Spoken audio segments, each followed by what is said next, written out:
the tense story of climbers on Mount Silas.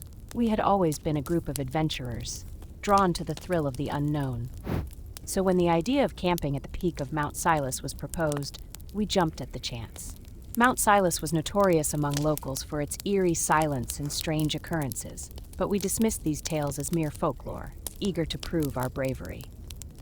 As the sun began its descent, painting the sky in hues of orange and purple, we set up our tents.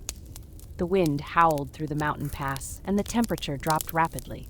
We huddled around the campfire, sharing stories and laughter, trying to ignore the creeping sense of unease that had settled over us.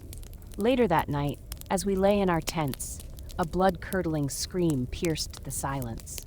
We all sat up, hearts pounding. It seemed to come from deep within the mountain.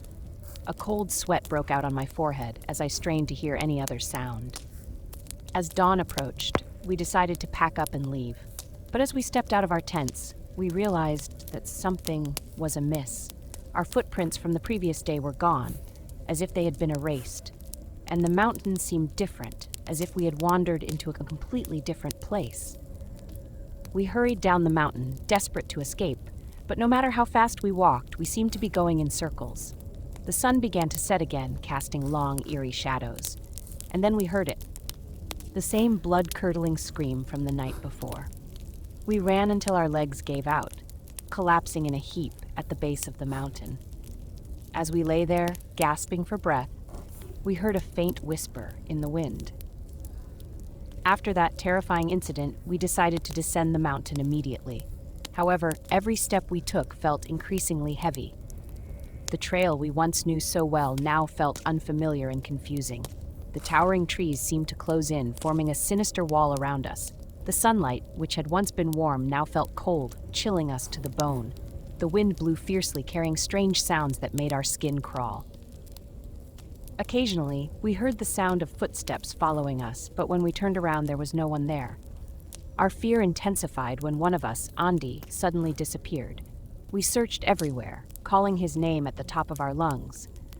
But it was as if Andy had been swallowed by the forest's darkness. The night grew deeper and our desperation increased. We decided to build a campfire, hoping it would bring some warmth and ward off the darkness. Yet, the fire seemed powerless against the biting cold of the night. Suddenly, we heard a chilling laugh. The sound came from behind a thicket. We tried to approach, but fear held us back. The laughter grew louder, closer, until it vanished as quickly as it had come. The next morning, we found an old cabin in the middle of the forest. With the last of our strength, we decided to rest there. But inside the cabin, we discovered something that filled us with even more dread. The walls were covered in strange markings, and in the center of the room lay an open diary. The diary contained entries about bizarre incidents that had happened on the mountain. There were stories of people disappearing without a trace, of mysterious voices, and of supernatural beings said to haunt the mountain. We read the entries with a growing sense of horror. The further we read, the more certain we became that we were trapped in a curse. We realized that we might never leave this mountain alive. After discovering the diary, they became increasingly convinced they were trapped in an ancient ritual. The diary recounted the history of an indigenous tribe that once inhabited the mountain. This tribe worshipped the forces of nature and performed mystical rituals to maintain the balance of the natural world. However, over time, the tribe disappeared and their rituals were forgotten.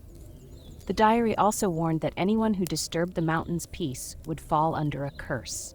This curse would cause them to become lost, hear strange voices, and ultimately vanish without a trace. They realized that Andy had fallen victim to this curse. A deep sense of guilt overwhelmed them, and they felt responsible for their friend's disappearance. With the courage they had left, they decided to find a way to break the curse. They carefully reread the diary, searching for clues on how to end the ancient ritual. Finally, they found a hint. To break the curse, they needed to find a sacred stone hidden within the mountain's deepest cave. This stone was the source of the ritual's power. If they could retrieve the sacred stone and return it to its original place, the curse would be lifted. With apprehension, they began their journey toward the deepest cave. The path to the cave was dark and treacherous. They had to squeeze through narrow passageways, avoid traps, and battle the constant fear haunting them. After overcoming various obstacles, they finally reached the deepest cave. Inside, they found a vast chamber filled with stalactites and stalagmites. In the center of the room, they saw a stone radiating a golden light, the sacred stone they had been seeking. Carefully, they took the sacred stone and quickly made their way out of the cave. However, as they emerged, a terrifying creature appeared before them, the guardian of the sacred stone. A fierce battle ensued. They fought with all their strength to defeat the creature. After a long struggle, they finally managed to overcome it. They hurried to return the sacred stone to its rightful place. As they placed it down, a brilliant light filled the room, and the curse was finally broken. They felt immense relief, knowing they had successfully lifted the curse and saved themselves. They quickly descended the mountain to seek help. After a few days, they finally emerged from the forest and encountered villagers. They shared their harrowing experience with the villagers, who were shocked by their story. The villagers promised to keep the mountains secret, ensuring that no one else would fall victim to the curse.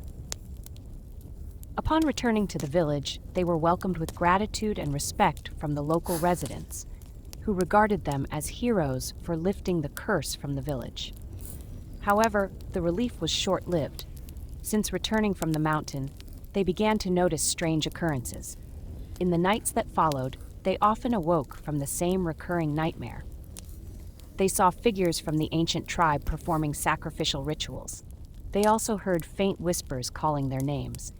The strangeness intensified as they began to see shadows of the past. They witnessed events that had taken place on the mountain, such as Andi's disappearance and the battle with the guardian of the sacred stone. Yet, in these visions, some details appeared different. They began to suspect that they were facing something more than just a curse.